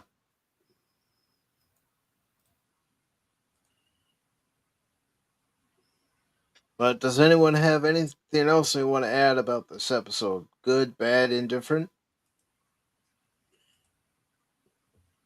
Cash, speak up. Yeah, I thought Cash wanted to say something. It's the greatest ever. No, I give it about I don't know, probably around 6 out of 10, something like that, 5 out of 10. Well, I mean, I'll give it what I usually give my ratings on Pops is I'll give it 3 out of 5. 3 popcorn buckets out of 5. I would say overall it's a decent episode. The ending though does kind of, I'm with Mike on stuff. It's like everything's going well. It's just like you watch a movie and then that ending, and you're like, it just killed the whole film, and you're like, Right, how and did then- they do that? How I mean, could if they it- do that? Yeah. If the ending was a little better, I'd give it 3.5 to 4. I Mhm. mean, because of the character building. Yes. Mhm. But the reason why I give it 3 out of 5 is the character building. There with was some good everybody in- banter. Yeah. The banter, yeah, solid. With the It banter. wasn't said for yucks. It was said to add levity, of course, but not, kind of yucks. Yeah. Well, which we had in the original Star Trek when again with their little banter, and there was that quick Mhm. little line, and it's believable because anyone who's been in certain situations, drops one of those little sarcastic lines or ironic lines, because just to break some pressure. I'm talking about in real life, and it's like, why wouldn't our characters on TV do that? Mhm. And yeah, I mean, Next Generation didn't do that enough. They were really just so serious, especially the first couple seasons, because Mhm. Roddenberry was really wanting to make it uber serious. But the original series in DS9 was really good at doing that banter, doing those little quick line drops. That would be ironic humor. It fit the situation, but it wasn't taking you out of it. It wasn't out of its way. It was, this is what we want. Yeah. They can't do that with New Trek, that's for sure. They No, attempted, but that happened because Rod was all smeared all over the place. So go and mop him up. It's like, yeah, right. That's good banter. Yeah, that scene where they say, There, they're cleaning up Gene. I mean, thankfully, you don't have anything like that in this episode. Move along home. we saw we saw what they wanted to do, at least with the latest stuff we watched. Banter. I hate you, Picard. I'm sorry. Go sit in the corner, Picard. I'm sorry. And then, oh, Picard, you were right. And then I don't remember if he says yes, I was or something, but it's just No, it he was probably really said he was bad. sorry. Yeah, Geordi is like, what did you say to my daughter? I'm sorry. Like it's really pathetic to treat friends. Captain Picard like that, or former Captain Picard. I'm like, really? And Patrick Stewart are like, yes, I like this, and I'm like, great. He signed off on it. He was an executive producer for Picard. Yeah, it's just it was the the only way he was going to do it. It's the craziest thing to also think that Seven of Nine could ever be bi or a lesbian. I will never wrap my head around that. Well, Yeah. we never found out Yeah, what exactly. happened between her and Chakotay. Right. Nothing. No talks about nothing. I hate men now. Oh, hey, let's get together, lady from this other planet who or whatever who used to sell drugs or some bullshit. I don't remember. some nonsense. Yeah. And I knew Worf too, and it's like, well, how do you know Worf? I don't know. It's just, but people will tell you that's some of the best Trek we've had, and it's like, well, that's great, but it's not Maybe really saying compared much. to what Yeah. we had been given since 2017, but it's still not even anywhere near Move Along Home. Move Along Home is a lot better than what we're getting in New Trek. And if you want to clip that, go ahead. How But dare you? seriously, you Somebody compare Move Along Home to any episode we're getting now of Star Trek, Right. and it's leaps and bounds ahead of those episodes, Oh, hell even yeah. with the rushed ending. I know there's people who say, "Oh, these writers just aren't talented. They're not this." I said, I Well, I think mean, the think main about the problem people is like they me don't who give a don't think rat's it's ass. rushed. I'm just Yeah, saying, like, not they, everyone thinks it's rushed because this episode, in every respect for me, just is nailing what New Trek can't. Just Right. breathe, letting scenes breathe. That's the Well, the biggest only part thing, about this that is episode that I yeah, the love. only thing saying about rushed is the ending. The very ending was rushed, but the Yeah, rest of the episode yeah. isn't. It's great. It has great pace. I understand. You I know, understand. yeah, it's just that one little thing, and you don't get that with the others, and that's the important. And it's still heads and shoulders above the new stuff, the quote unquote new track, Knee, head, and Star shoulders. Trek. yeah, It's true though. Yeah, I mean, I hate to say, Code of Honor is better than new track. Oh God. Wow. Woo. Hey, Uh, at least That's a hot take, Baird. well, here, okay, yes, you had to take, but listen to what I got to say about it. That was like the second episode after, the first episode after the pilot, if I remember right. It was that, and then Naked Now, and so on. So they were having to carve out, and the initial ideas that they had wasn't coming to fruition, which is why we got. But the thing is they were trying something in there. They're trying still to make a point. Yeah, it fell flat on its face, but the work was being done there to try to carve out this new Star Trek series, trying Yeah. to flesh out character building. In this case, it was Tasha It came Yar. across just culturally weird, but that's only Right. because the way we look at it. If we look at it from a blind view perspective, it's actually kind of a cool, I guess, story. I guess Right. I don't like it as all of the stuff that we get. Funny enough, my favorite episode in season 1 is the first episode, just for reasons. But I still think that Code of Honor has an interesting, exaggerated culture where they really Right. have to like fight to the really tribally or tribal like, sorry. Mhm. And that's cool. Which is I not a new just thing in Star Trek. I just think that the episode itself mainly is what's it called? It benefits from how strong you get to see Tasha being, especially in that fight. Yeah. And when it Right. comes to Deep Space Nine, as far as character development, we don't really get the Cisco that we know until we get into season 3. Mm-hmm. That's when Cisco really starts to shine. When the When writers he starts realize accepting this the is role. what we have for Cisco. Because people that really care about a show, a story, whatever, will put the time and effort into it. We've seen that from cartoons. We've seen that from all kinds of stuff. People that really care and say, "Hey, we're really going to try to push something," but they have to try different things. Same thing happened with Agents of Shield. The thing for me, if it wasn't Coulson, if Coulson was not in the show, it would have really had trouble finding any kind of footing in season 1. And then after they had the Winter Soldier film, then it took on a whole new level, and it just went in a great direction. So you have to just try things. Sometimes shows can just click right away. Other times it's going to take time, but it's really sad that a lot of the writers, a lot of these people who are working on the shows, getting paid all this money, just forget about that, how important that is. But well, yeah, and that's why I'm saying with the Code of Honor being better than even better is better than New Trek in the sense is it's still Star Trek. It was still trying to deliver a message. It might not have culturally, shall we say, hit the right spot, but in some ways, I think that is a little unfair. But the thing is now, so many years later, definitely, people look at it negatively because of that. But they were not meaning offense to anybody with the episode. Nothing. I think New Trek. I think New Trek does intend to go out there and be insulting to people.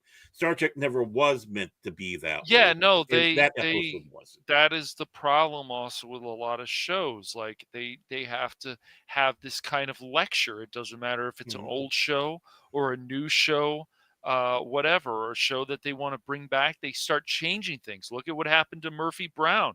Look at what happened to even the Saved by the Bell when it came back. They needed to have an episode about toxic masculinity, excuse me. Why?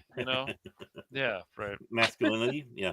Well, I mean, Masculinity, but you yeah. gotta remember Murphy Brown, Candice Bergen. She's always was a nut job, Right, but I that mean, when she show was had a on, lot when going for it before, though, Baron, and yeah, it's just I they know the ruined original a show lot of did the not, but the right, remake was, yeah. exactly. I Right. mean, Candice, The you gotta remake, remember- like a lot of the reboots that came back, even Will and Grace, was just a cash grab, just a lazy way of coming up with a They- show idea that already existed. The funny thing is they just these shows fall apart because they go in the wrong direction with this stuff, and it just it's bad. Yeah.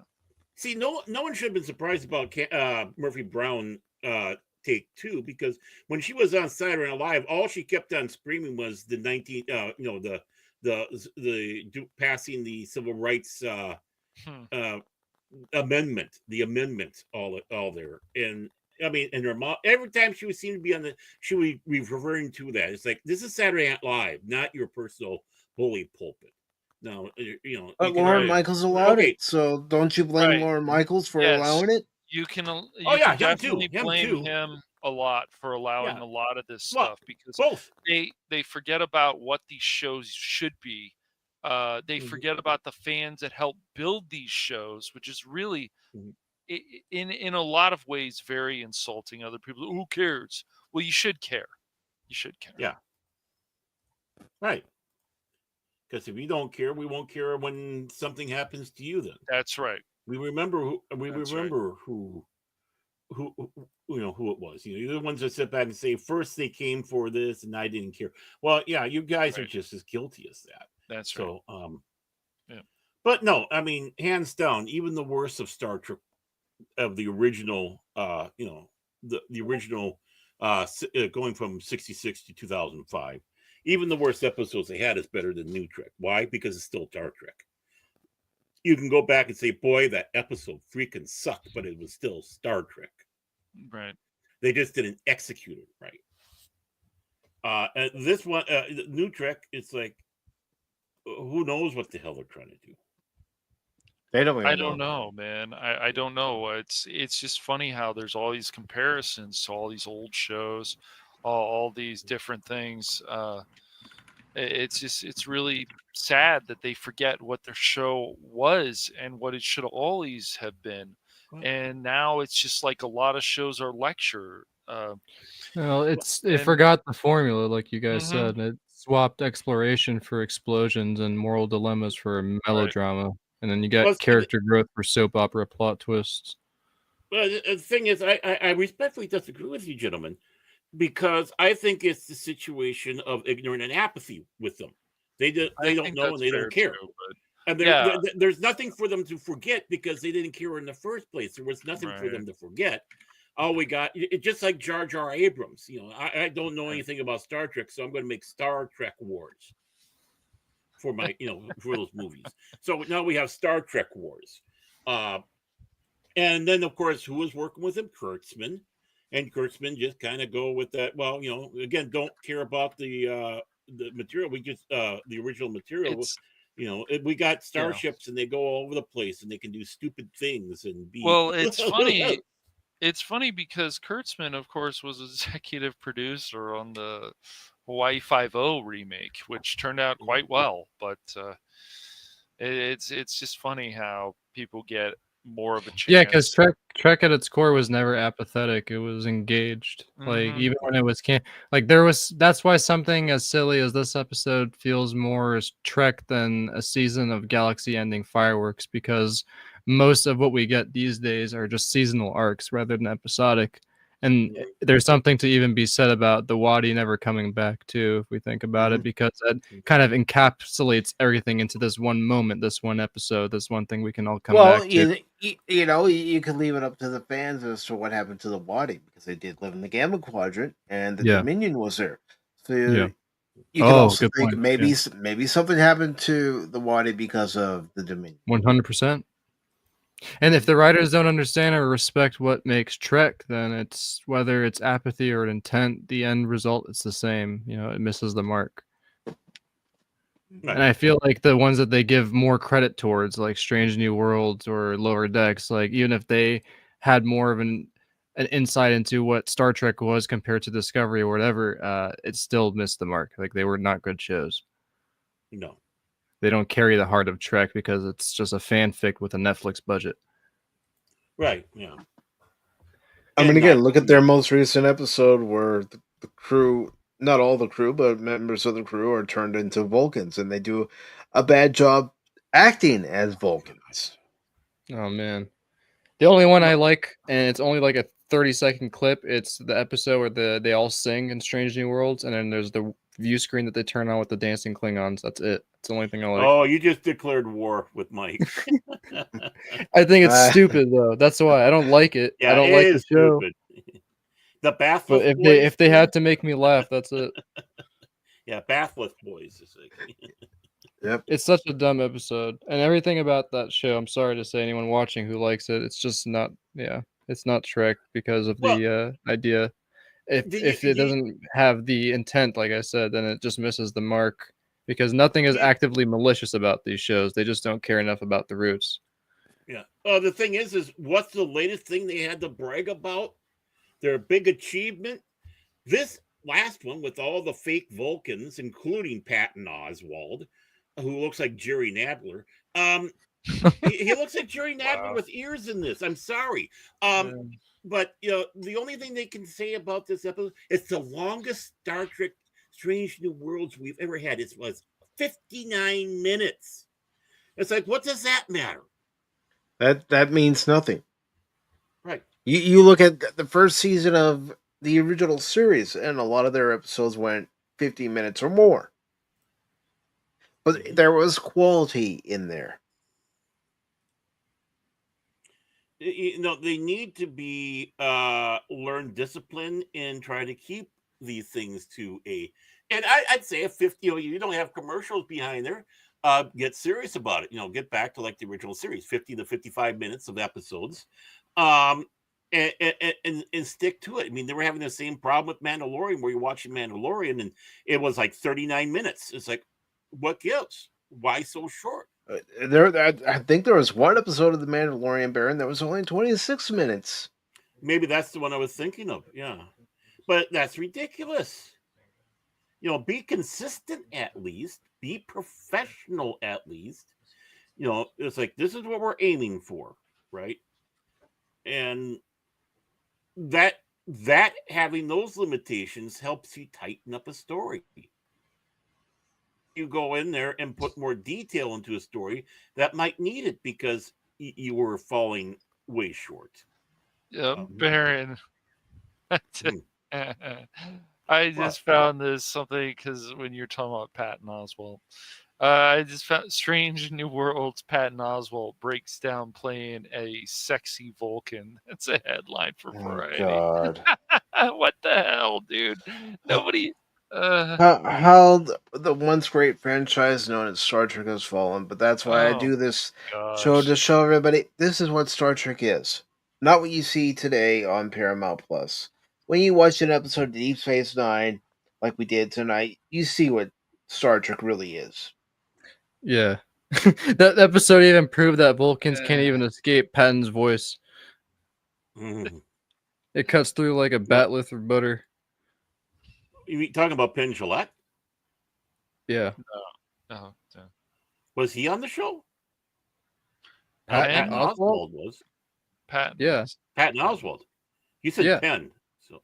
Oh no. I said Patton. Sorry. Oh, okay. Maybe I heard wrong. Okay. Mhm. That it's like they threw him. It's like he somehow got in there, but I couldn't see that. Penn Jillette, though, was big enough fan to be on Babylon 5. So.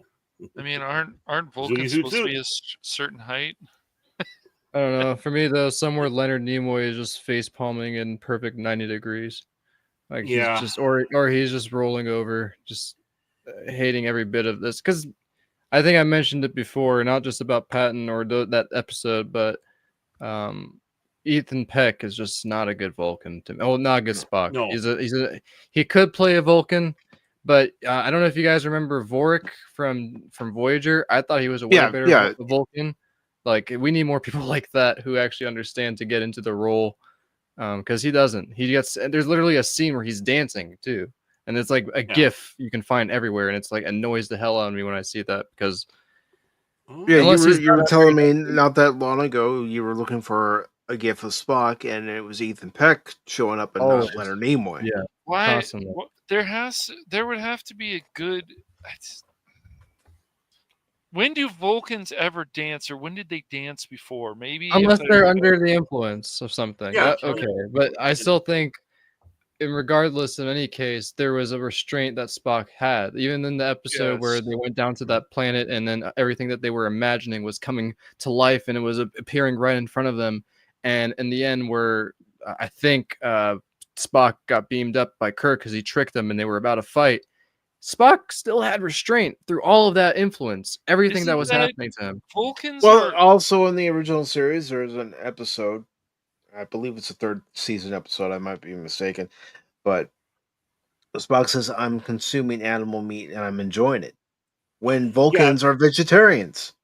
Right. Yeah. That was where he met what was that? The cave girl. Yeah. Mm-hmm. Yeah.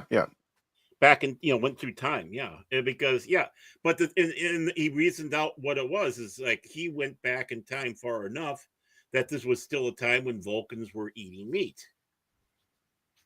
And which is a nice nod.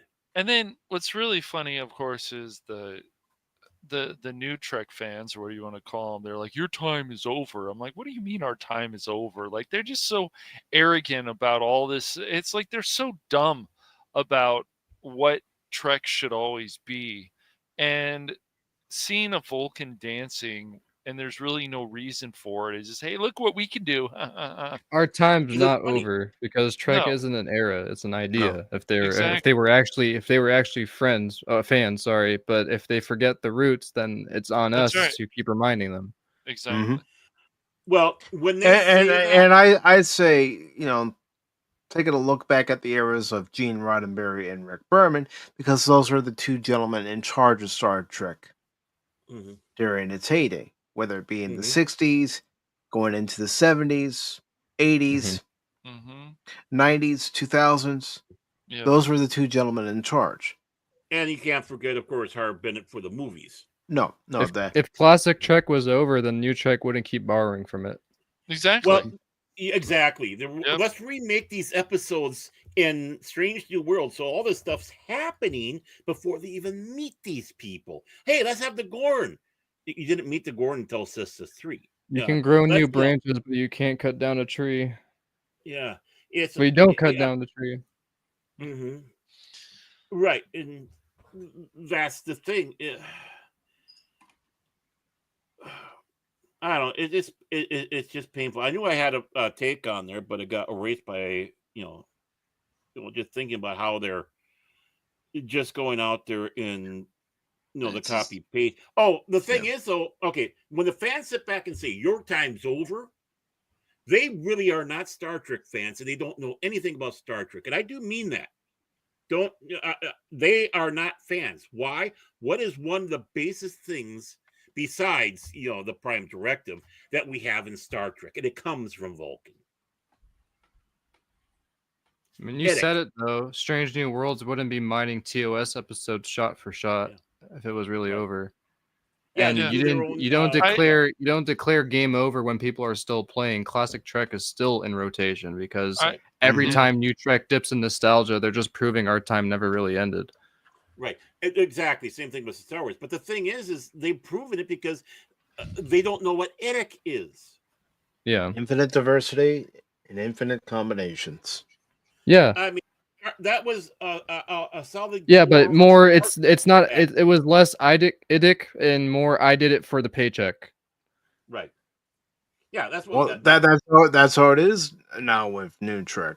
Yeah. I mean, heck, But the thing, you had somebody on the writing staff of Discovery get fired when he was trying to explain his own personal experience that he went through during the civil rights movement, and other writers on that panel were telling him he's wrong, he's wrong. How are you going to tell someone who was actually there that they're wrong when you weren't even born yet? well, like they're sitting back and telling us we don't know anything about Star Trek, even though we lived through it. But the thing is that's why I'm sitting back saying these fans of the original Star Trek understood the concept of Edic and tried to apply that, right? mhm. And even to the fandom, even when we had the spats between the fandom, which Star Trek series is the better one? Basis of Edic amongst the fans. Yeah, I These just, fans but don't have there- that, so they're spiteful little twat. I just feel like when you're talking to these newer fans about any of these franchises that have been around for a long time, and they like a lot of this newer stuff more than the older stuff, I just get the feeling that they have this attitude that your time is over and so on because they're just that arrogant. So, I Yeah, mean, well, New Barrett, Trek's even entire- when the four of us, have our differences in opinion on Star Trek, regardless of the series, we may whip out our sharpened bat lefts, go a few rounds, but at the end of the day, we're drinking Klingon blood wine together. Yeah. Right, and that was what fandom was with Star Trek. It was Yes. because you had the discussion. At least you you had all the agree that the debate, show was good or something. right? There was always something. Or maybe you because of that discussion and debate they were having, and they weren't necessarily heated. You come and started thinking, oh yeah, that's a different approach the show was coming. I can see where they're coming from that, and that makes a lot of understanding. yeah. And what did you get with Star Trek? Clarity to agreement. Mm-hmm. Well, it's everything, Excuse me. man. DC, Marvel, Trek, Star Wars, whatever. I mean, there's so many people now because their feelings seem to be so hurt that you feel so strongly about something that you've enjoyed for so many years. I mean, people will yell at you about the Riva situation. They'll yell at you about Trek. They'll yell at you about all kinds of stuff, and they want to. It's like a personal attack on them, and so everything to them. Just like we've had some people even in the chat rooms before. Oh, why are you guys so negative? Because we're going to defend what we like, just like you guys defend what you like. Right. Yeah. Oh no, And- saying your time is over is completely not negative. I forget. But No, back no, then, no, no. fans would argue TOS purists, right? You guys were just saying like TNG fans, DS9 Yeah. people were calling Voyager soft, and but there was still respect for the idea of Trek. Like we were debating Right. family business, not whether if it was even Trek. Now Mhm. there's so much, I don't know, worry today with the studios that they keep pumping out like new shows to chase new audiences, and then they're honoring the old ones really awkwardly, and it's I don't know, it's impressing I think impressing lifelong fans is hard for them. That's Right. what used to push Trek higher. I mean, I'll also look at it this way. We're such big fans.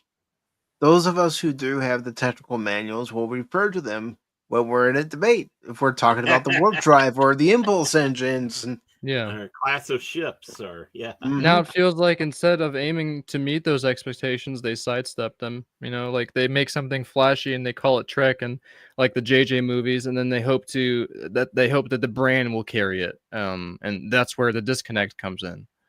Right. It's like Levi jeans really aren't that great, but they're overpriced. Why? They have the name Levi on it. Jack Daniels Tennessee whiskey is not this great Tennessee whiskey, but it sells a lot more than others because it has its name on it. Yeah, the And brand now names this are is what important. exactly what they're doing with Star Trek and Star Wars. Mhm. They're putting out stuff that's not really that good. No, But hey, we got the magic name on it, and Right. we've got the Lemmings coming along. Except for one Right. thing, you're only getting the trendies, and the trendies are fickle, and the trendies are starting to leave, and to Yes. find their nudist. Well, I mean, the trendies didn't even like Section 31. Yeah, that's all. I just smiled.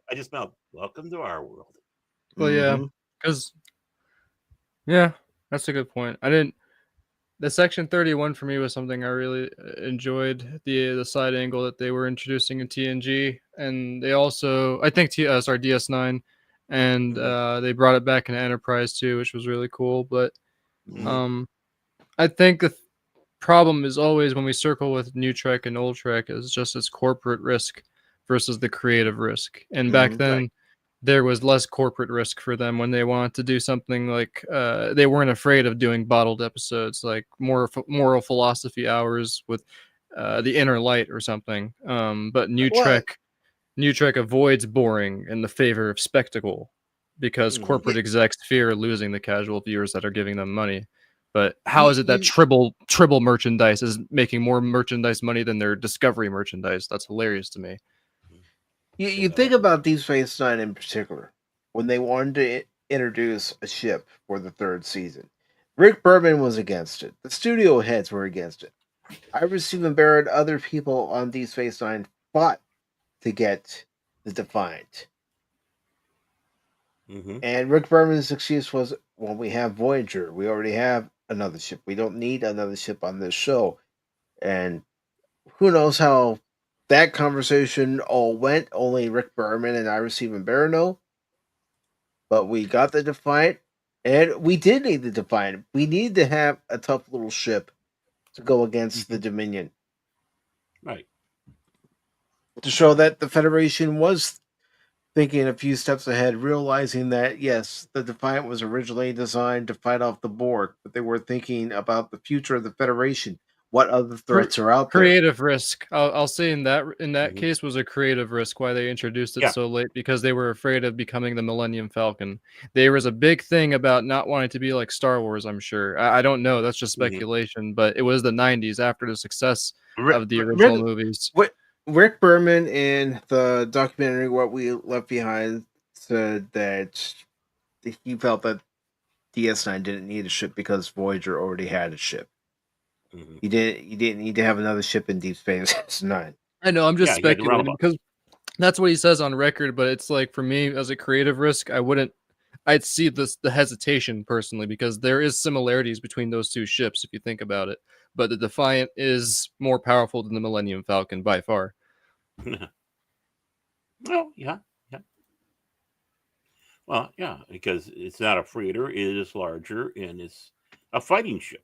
I mean, Yeah. Mhm. in Picard season 3, it's not the Enterprise D that makes those moves; it's the Defiant that makes those moves. Mhm. Yeah. I'm sorry when I saw that final episode of Picard and the Galaxy class Enterprise D. I mean, let's face it, it was the Enterprise D saucer section and the Syracuse drive section. Mhm. So two different ships, as far as I'm concerned. But Yeah. when you see a Galaxy class starship go into a Borg ship and start maneuvering like that, no, No. we know Galaxy class starships can't maneuver like that. I Mhm. find Not it in, funny not though, in Rick tight Berman. spots. Yeah, that's true.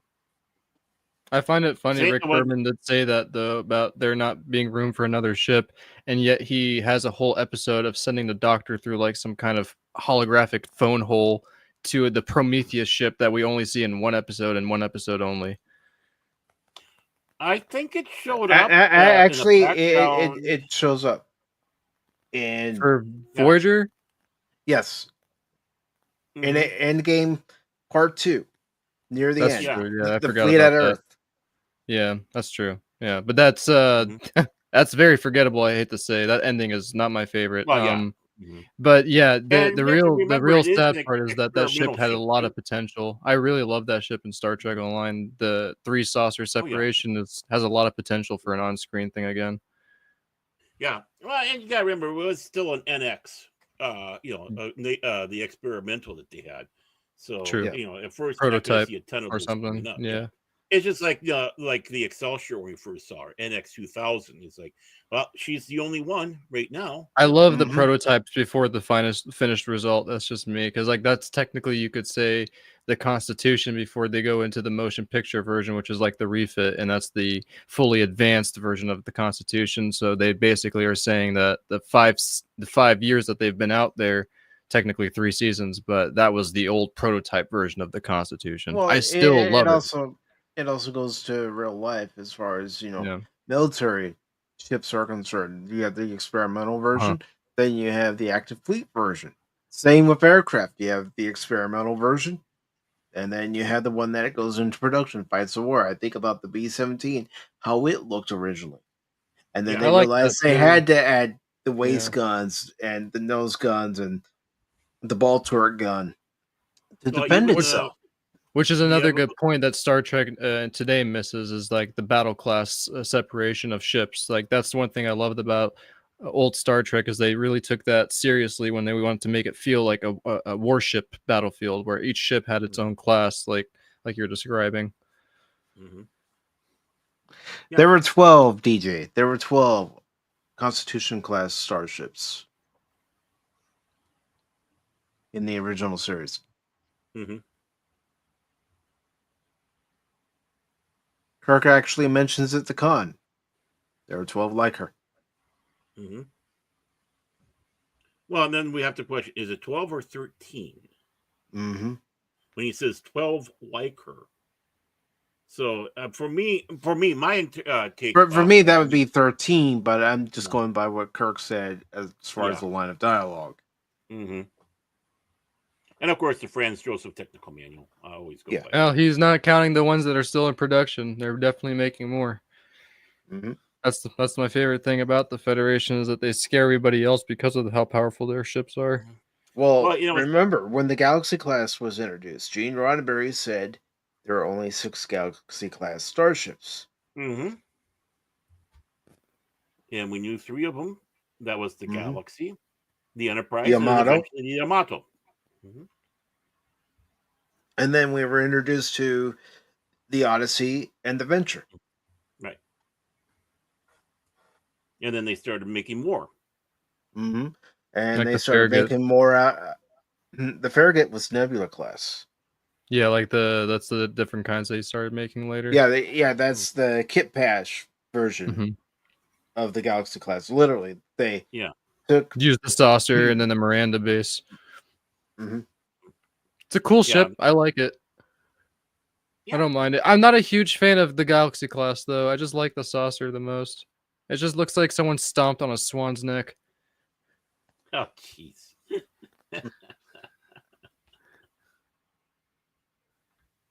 Well, I love the of original all- series ship. It's so beautiful. And the of all Intrepid. the ships, Spock, of all the ships that have appeared on screen, which one is your absolute favorite? Oh, the original series, Constitution, USS, beautiful red stripes, nothing else, nothing fancy. I don't want them doing anything like black tattoos or armored plating, or even I would go as far as the motion picture one. I just love the TV show one the most. That's my favorite ship. Nice. And before we do wrap up here, I realize that we are getting close to the time for wrapping up. Spock, please promote yourself. Oh, thank you. Yeah, nothing going on right now. Just dropped a new EP, 4 new songs. It's on Spotify, just on my YouTube. But yeah, still working on more, and got a new music video in the works. I'm not gonna confirm anything right now, but I hope it turns out fun and I'll give an update later. So thank you. Okay. Okay. Spock or Baron, who would like to go next? Cash. What? Cash. Whatever. Whatever. Gotta keep you in line, man. Jimmy Crickets. We're gonna have to have an episode of Pop Talk. Mike's brain. There we go. Brain, what is brain? and the sequel, Cash's Chin. All right. Yeah, The greatest search chin for ever, Cat man. Chin. The greatest chin ever. I'm in mine, Spock's nose. Well, since Cash isn't saying a damn word, No, of go course, ahead, Baron. I don't have Yeah. anything going on. of course, right now. Go catch ahead. me with three, the two of the four knuckleheads here, because Spock is not going to be with it, but Pop Talk. But that's Mike going to tell you about that. On Monday, at 5:00 Central Daylight Time, is going to be Contraband Police. I hope to do another exciting live episode, so please be there or be obtuse. Again, that's Contraband Police on Baron Norman Tag's Fandom Legacy, 5 p.m. Central Daylight Time. And yeah, there it be. All right, and Cash, what do you have coming up?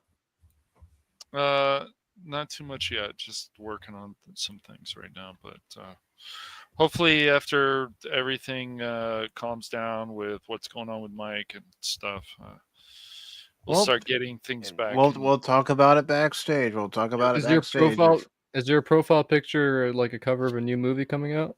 It might be, yeah. It's called Find the donut. Jaws 5, The Forbidden Donut. That's right. You know, I can't wait. okay. I was being Rotten nice. Tomatoes is gonna eat that up. Sure, Baron. Being nice this time. I was being nice, but Someone had to say it. He had that on his stream the whole time. Yeah. And Baron's remember, just it's casually getting eaten. T-H-A-N, Baron, not T-H-E-N. What was it? Oh yeah, I spelled that wrong, didn't I? Dang it.